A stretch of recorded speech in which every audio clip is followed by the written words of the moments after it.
It was a warm summer night in 2022 when a predator entered a busy London street, stalking prey in the crowd. The purpose of his nighttime foray was to attack a woman. CCTV cameras captured time after time as he stalked lone women. They hid from him in public places or simply ran away. London has about 500,000 CCTV cameras, making it one of the most monitored cities on the planet. One such camera captured a drunk man who had just been thrown out of a bar because he had been harassing women all evening. Trying to kiss them, he began wandering the streets of the busy city, determined to become intimate with a female member of the female sex, whether she would consent or not. That's when he spotted his first potential victim and began stalking her. He continually stumbled behind her back, causing the girl to constantly look back. She ran into the store to seek shelter and stayed there until she was sure he was gone. However, when she came out, he started following her again. She began to run away and made it safely to her home. Her caution and vigilance saved her life. Having failed, the man turned around and walked in the opposite direction. Around 2 a.m., he spotted the lone girl and began to pursue.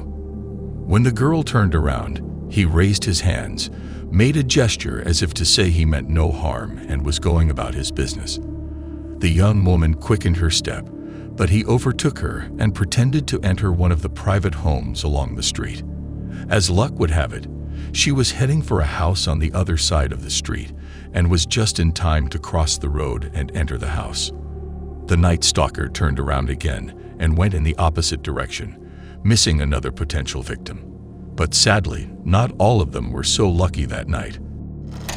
Zara Elena, 35, had just landed her dream job at London's Royal Courts of Justice, but her promising life would be cruelly cut short on a July night in 2022. That night, Zara met up with friends at a bar. Then they went to a restaurant. The woman left the establishment and decided to walk to her home, which was located 20 minutes away. By a terrible coincidence, Zara and the attacker arrived at this intersection at the same time. He crossed the road and started following her and attacked her. He was going to have sex that night, and he didn't care where or how it was going to happen. Despite the busy road and apartment buildings, it didn't deter him. He grabbed Zara from behind by the neck, covered her mouth with the palm of his hand, and dragged her down a dark alley. He continued to strike until she lost consciousness and collapsed to the ground. He took off some of her clothes to abuse her. Then he started hitting her body, jumping on her ribcage. This went on for 9 minutes. He then stole her purse, jewelry, and underwear. Zara lay there for 20 minutes before she was discovered by a passing couple who called an ambulance.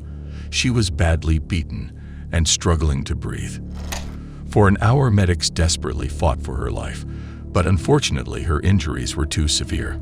She passed away in the morning in the surgical ward at East London Hospital. A post-mortem examination revealed that Zara suffered 46 different injuries, including severe head trauma, lacerations to her face and body, and damage to her genitals. The police wasted no time and began collecting CCTV footage to reconstruct the chronology of the crimes and identify the perpetrator. One of the images was published in the local media, and the police received more than 20 calls. But ultimately, those reports did not lead to the killer. But investigators did notice something significant in this image. The man was wearing a gray prison t-shirt. One of the police officers soon recognized the man and was able to give his name. A comparison of the fingerprints in the database resulted in a perfect match to those of the Zara killer. Authorities collected data not only from surveillance cameras before the attack, but also footage of the man returning home after what he had done. The man walked down the street before climbing a fence and walking through the fairgrounds. Upon arriving at the scene and interviewing the occupants of the park, police were immediately pointed to the van where the killer lived. Upon entering it, the officer found the culprit sleeping peacefully on his bunk. He was immediately arrested. In the footage, 29-year-old Jordan McSweeney is a professional criminal with 28 convictions for various offenses, such as burglary, assault on police officers, illegal possession of weapons, vehicle theft, and so on. His entire childhood was spent in juvenile delinquent colonies, and this trend continued as he entered adulthood. Prior to the Zora murder, he had served 9 prison terms. Even while in prison, there were about 60 incidents involving him. Jordan was repeatedly questioned by the police, but he refused to answer any questions. The only time he spoke was when he threatened detectives, whom he promised to bite off his ears and nose. The same day, he was officially charged with the murder of Zora Alina.